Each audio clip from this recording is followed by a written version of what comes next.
Oh, this Mick Cronin situation at UCLA. It's an interesting one.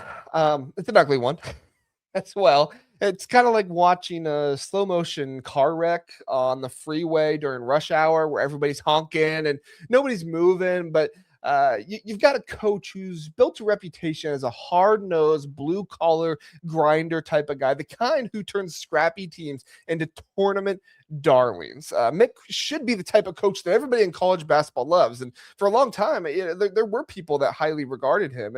I big fan at points in his career with the way his teams played and everything else.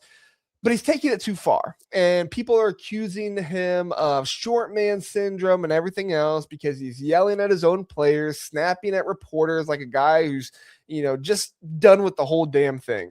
And yeah, the whispers are getting louder. Is Cronin taking a page from the NBA? Is he tanking on purpose, trying to force UCLA's hand into firing him, cashing in on that massive buyout while he rides off into the sunset?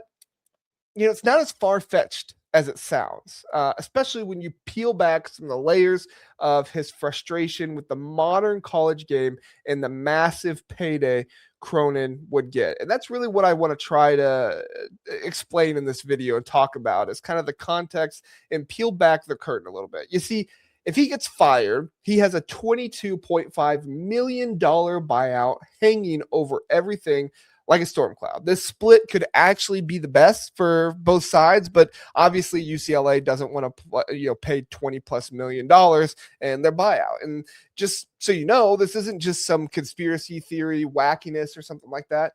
It's rooted in the past. It's rooted in history. It's rooted in numbers and the cold, hard reality of Big Ten ball right now and the cold, hard reality of where Mick Cronin fits in college football right now. Look, let's rewind the tape on Cronin's UCLA tenure to understand how we got here. He arrives in 2019 after a solid run at Cincinnati where he turned the Bearcats, not even just solid run. I mean, turned the Bearcats into a consistent top 25 program, 9 straight NCAA appearances at UCLA. He hits the ground running, Final Four in 2021, Sweet 16s in 2022, 2023, all while preaching defense, toughness, loyalty, and a program that's synonymous with the Wooden era glory, right? I mean, that is what you want in a program that's known for John Wooden.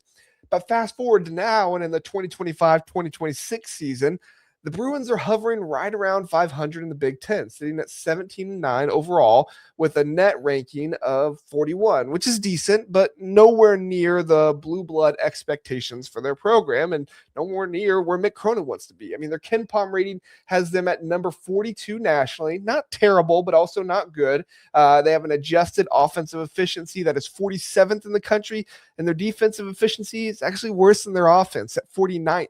In the country. I mean, solid mid-major numbers, but for UCLA, that's like showing up to a black tie gala in sweatpants. I mean, this is not what UCLA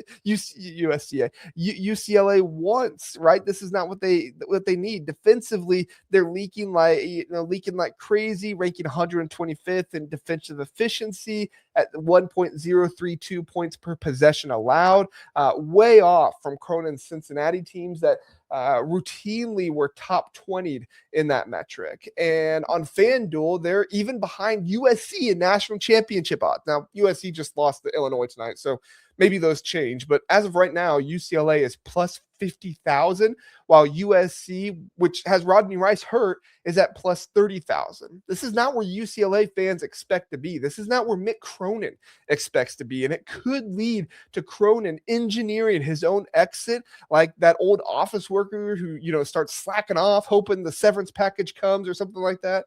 But this one is on steroids. And honestly, UCLA might not be against it. After that blowout loss against Michigan State on Tuesday, where he ejected his own player, Steven Jamerson, with a late foul that,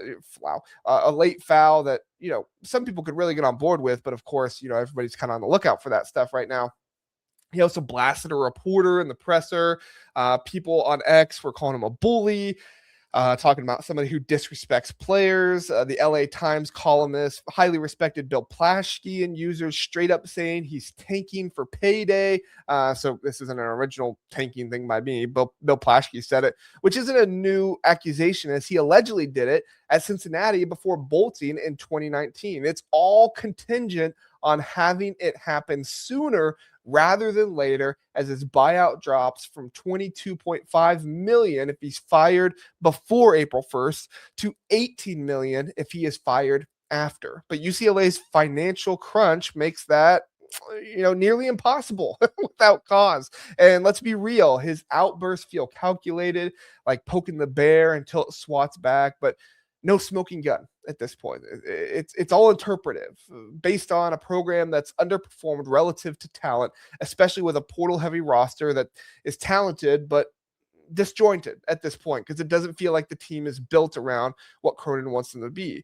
Here's where it gets interesting. Without the buyout elephant in the room, a mutual parting of ways would honestly be a win-win. Like two friends who were finally admitting the relationship's run its course after too many arguments and not working out together. But Cronin, he's been vocal, very vocal, in fact, about hating the current college basketball landscape. He's compared it to the MLB's, haves and have-nots without a salary cap, calling it, his word, shame that NIL creates uneven fields where recruiting is all transactional at this point. He's lamented the transfer portal turning players into annual free agents at this point, joking about, the harsh reality of trying to re-recruit guys who chase money and how it erodes loyalty and, his words, fidelity to a higher cause, is what he said. After losses, he's ripping his team, calling them soft with a glass jaw, blaming apathy on frequent transfers, and don't forget last year's rumor where he griped at the Big Ten travel schedule after leaving the Pac-12, calling it exhausting and unfair for his team, though he denied wanting out. The man's 53, all right? It's not like he's going to retire tomorrow or anything like that. But with nearly 500 wins, he could go somewhere else, possibly at a lower level, maybe even another Power 4, Power 6, whatever, Power 5 school at this point. And maybe go back to Cincinnati or a mid-major where he can build without the NIL circus as much. Obviously, it's always going to be a factor, but maybe not as much. Could it recharge him? Could it be good for him to, kind of do a startup? Well, for UCLA, if they're willing to commit to basketball like they have shown some in football with Bob Chesney and their hire with them, they kind of could be a little bit of a sleeping giant at this point that's been dozing off for too long. And Cronin's style of, tough love and defense first feels mismatched in the NIL era, where players want empowerment in NIL deals, not constant criticism. The Bruins got talent via the portal, but cohesion's lacking, echoing last year's international heavy flop that snapped, their 12-year tourney streak. A new coach could possibly inject some energy, leverage UCLA's brand for top recruits, and adapt to the portal without the public griping and the complaining that, Mick Cronin's kind of been known for. It's like a company shaking up their leadership, trying to pivot.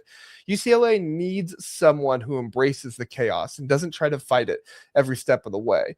Think back to historical parallels, like the last time this happened with a big name coach itching for an exit. Remember Tom Crean at Indiana? Not exactly the portal and NIL era, but he was bought out for $10 million in 2017 after years of underachieving, post-rebuild with fans fed up and the program stagnant, much like UCLA now at this point. Now, it's not been stagnant for long. It's only been, 2 or 3 years, two years at this point. 2 years at this. Two or three, I can't remember at this point, but could be closer to home. If Cronin gets closer to home, that could be good for him. His own Cincinnati departure in 2019, where he was rumored, where he swirled back, and he kind of, people accused him of checking out back late in the season, leading to a subpar finish before jumping to UCLA. It's not uncommon. Coaches like Fran McCaffrey at Iowa got the boot in 2025 after 15 years of fiery meltdowns and inconsistent results, freeing both sides to move on, which, he didn't want to move on. It's not like he was tanking or anything like that, but they did move on for him for some of the stuff like that. Evidence backs it up. Buyouts in college hoops are ballooning at this point. Cronin is one of 9 coaches who currently have a buyout of over $20 million as of last year, and schools pay up when the fit's wrong for their school or when that's giving them a bad reputation. UCLA's offset clause means they might not pay the full freight if Cronin does land a job elsewhere, but still, that buyout's the roadblock for them. Honestly, with games against Purdue and Ohio State looming, who looked really good after that was in that Wisconsin game, if UCLA drops both of those games and Cronin's post-game rants, keep going viral again, and the fire him chorus will continue to sting at this point. Continue to sing at this point.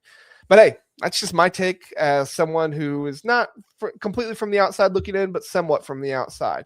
But I've seen many coaching carousels at this point. Nothing's too crazy to happen. Kevin Willard last year was pretty crazy, but after that, I'm going with anything can happen at this point. But what do you think? Should UCLA bite the bullet on the buyout, cut ties, or is Cronin worth riding with through the storm? It's just a bad couple years. Let me know what you think down in the comments below. Very curious what you guys think.